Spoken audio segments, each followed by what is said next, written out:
Hello students, कैसे हैं आप लोग। तो केमिकल काइनेटिक्स में पहुंच गए हम collision theory of reactions rate. Collision theory जो है वो क्या बताती है, इसके बारे में थोड़ा सा आपको समझना पड़ेगा कि केमिकल रिएक्शन में कोलिजन का क्या कंसेप्ट है। इसी कंसेप्ट को हमें समझाना है ग्राफ के थ्रू भी और विदाउट ग्राफ भी, और मॉलिक्यूल्स के थ्रू भी, और हर तरह से, यानी कि what is the collision theory. इसके ऊपर क्वेश्चन आता है, बोर्ड में भी क्वेश्चन आता है, नीट में तो आता ही है कि what is the collision theory, what is the collision theory of reaction rates। ठीक, देखो होता क्या है। फॉर एग्जांपल तुमने क्या करा, एक कंटेनर को लिया, उस कंटेनर के अंदर आपने मॉलिक्यूल्स को बंद कर दिया। ठीक है, अब तुम बाहर से हीट दे रहे हो या टेम्परेचर बढ़ा रहे हो या प्रेशर बढ़ा रहे हो, तुम कुछ ना कुछ तो कर रहे होंगे ना, मतलब बाहर से। तो ये क्या है, ये मॉलिक्यूल्स हैं, ये मॉलिक्यूल ए है, ये मॉलिक्यूल बी है मान लो।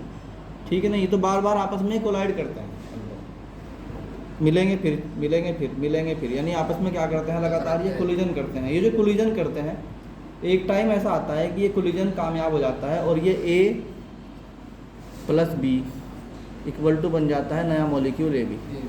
क्या बन जाता है, नया molecule A B.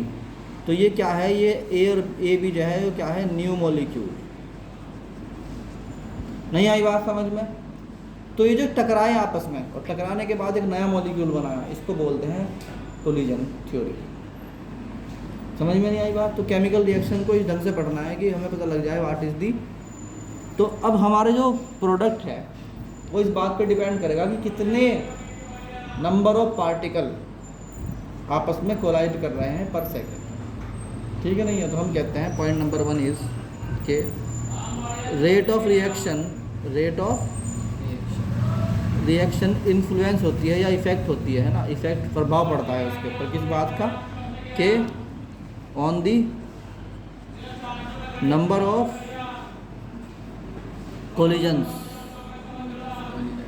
Collisions of molecule, के मॉलिक्यूल ने कितनी टक्कर मारी एक दूसरे को, कब, पर सेकंड। एक पॉइंट समझ में आ गया, समझ में आया नहीं आया, कि जितने कोलिजन करेंगे भाई, देखो सारे जितने पार्टिकल आपस में कोलिजन करेंगे वो सारे के सारे रिएक्टेंट प्रोडक्ट में कन्वर्ट नहीं होने, बट जितने उनमें से कुछ तो होंगे। अब टकराई रहे मान लो 100, तो उनमें से 5 हो रहे हैं, तो जब अगर 10,000 टकराएंगे तो कम से कम उसमें से कितने होंगे, 500 तो होंगे कि नहीं होंगे। इसका मतलब क्या हुआ कि टकराना जरूरी है। जितना ज़्यादा मॉलिक्यूल आपस में टकराएंगे उतना ज़्यादा रिएक्टेंट बनेगा। इसका मतलब उतना ज़्यादा रिएक्टेंट बनेगा तो उतना ज़्यादा क्या होगी, रेट ऑफ रिएक्शन बढ़ती चली जाएगी। पॉइंट नंबर 1 समझ में आ गया। पॉइंट नंबर 2,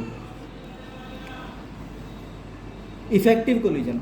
अब देखो कोलिजन तो हुए मान लो 100, उनमें से सिर्फ 5 कोलिजन ऐसे हैं जो प्रोडक्ट बना रहे थे, उनको बोलते हैं क्या, इफेक्टिव कोलिजन। ठीक है नहीं है, तो हम बोलते हैं कि द कोलिजन ऑफ रिएक्टेंट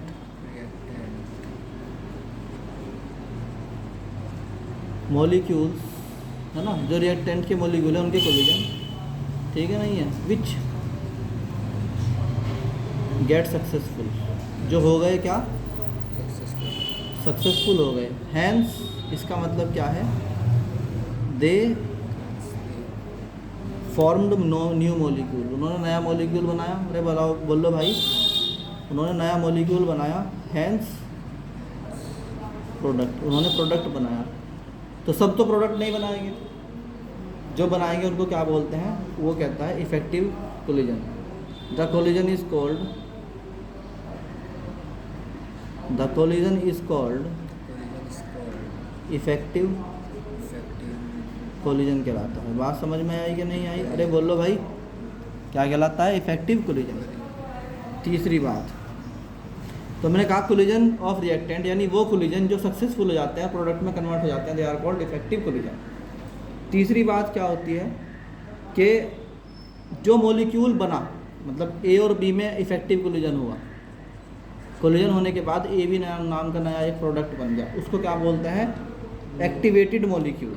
क्या बोलते हैं, द मॉलिक्यूल ऑब्टेन्ड, जो मॉलिक्यूल बना है कहाँ से, बाई इफेक्टिव कोलिजन, जो इफेक्टिव कोलिजन के बाद बना है ना मॉलिक्यूल, इस कोल्ड क्या कहलाता है?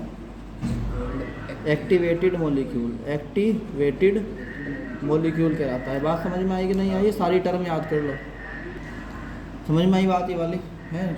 अब नेक्स्ट पॉइंट इज के point number 4 is activation energy. Activation energy वो एनर्जी है जो रिक्वायर्ड है कि वो प्रोडक्ट बन जाए, क्या हो जाए? तो हम कहते हैं कि वो एनर्जी रिएक्टेंट मॉलिक्यूल की जो कि थ्रेशोल्ड एनर्जी से कम है, उनको प्रोडक्ट बनाने के लिए एक एनर्जी चाहिए होती है, that is called activation energy. ठीक है नहीं? तो हम कहते हैं the energy that A molecule required. किसका मॉलिक्यूल? Molecule of reactant. ठीक है नहीं है? क्या चाहिए उसको? रिक्वायर्ड टू फॉर्म, क्या करने के लिए? प्रोडक्ट। इस कॉल्ड क्या कहलाता है भाई? बोलो। Activation energy. तो एक्टिवेशन एनर्जी कहते हैं। और एक होती है थ्रेशोल्ड एनर्जी, यानी उससे कम एनर्जी पे तो ये रिएक्टेंट भी नहीं काम करने का, उसको हमारे सिलेबस में नहीं से छोड़ देते हैं। तो एक्टिवेशन एनर्जी जो होती है वो क्या होती है? फॉर एग्जांपल जो तुम्हारा एनर्जी है और वो है रिएक्टेंट की एनर्जी, यहाँ पर है रिएक्टेंट एनर्जी है, ये तो एनर्जी की एक्सिस है, और ये किसकी एक्सिस है? Progress in reaction. बोलो। तो यहाँ पे क्या होता है? यहाँ पर एनर्जी है, तो तुमने उसकी एनर्जी बढ़ानी शुरू कर दी रिएक्टेंट की, बढ़ती गई बढ़ती गई बढ़ती गई बढ़ती गई, एक टाइम पर आके वो इतनी हो गई, यानी एक्टिवेशन एनर्जी हो गई। समझ में नहीं आई कि अब वो आपस में रिएक्शन कर गए। अब क्या होगा? डाउन होगा, और फिर यहाँ पे आके यानी यहाँ मॉलिक्यूल बन गया, यानी कि यहाँ पर ए और बी अलग अलग थे, यहाँ के लिए ए बी बन गया। ठीक है? जब ये ए बी बन गया तो ए बी की एनर्जी ऑटोमेटिकली बनते ही डाउन होनी शुरू हो जाएगी। ये डाउन होते होते होते होते वहाँ पहुँच जाएगी, उससे भी नीचे पहुँचना है इसको जहाँ पर रिएक्टेंट की थी। तो जब ये यहाँ पहुँची तो हम बोलते हैं ये है प्रोडक्ट एनर्जी। ठीक? यानी ये ए बी अब यहाँ आके स्टेबल हो गया। क्या हो गया? स्टेबल। तो इसकी एनर्जी को हम बोल सकते हैं कि भाई ये तो एनर्जी हमारी जो है, ये वाली और ये वाली अलग अलग एनर्जी हैं। ये है एनर्जी ऑफ रिएक्टेंट और ये है एनर्जी ऑफ प्रोडक्ट। ठीक है? ये हो गया हमारा क्या। अब यहाँ पे क्या होता है? अगर तुम यहाँ पे कैटालिस्ट लगाते हो, कैटालिस्ट का मतलब क्या होता है? एक ऐसी चीज़ जो रिएक्शन को तेज कर दे।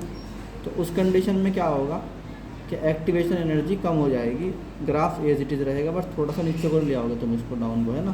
तो ये भी एक्टिवेशन एनर्जी है, but after using the catalyst, यानी ये कम हो गई, तो हम बोलते हैं it is also activation energy after, यानी कि विद कैटालिस्ट बोल सकते हो तुम, विद कैटालिस्ट। ये क्या है? Without catalyst. नहीं आया समझ में? ये क्या है? कोलिजन थ्योरी थी ये थी कंप्लीट कोलिजन थ्योरी। ये इतनी बहुत है, मतलब है ना, कोलिजन थ्योरी इतनी अगर कर लोगे ना तो बहुत है।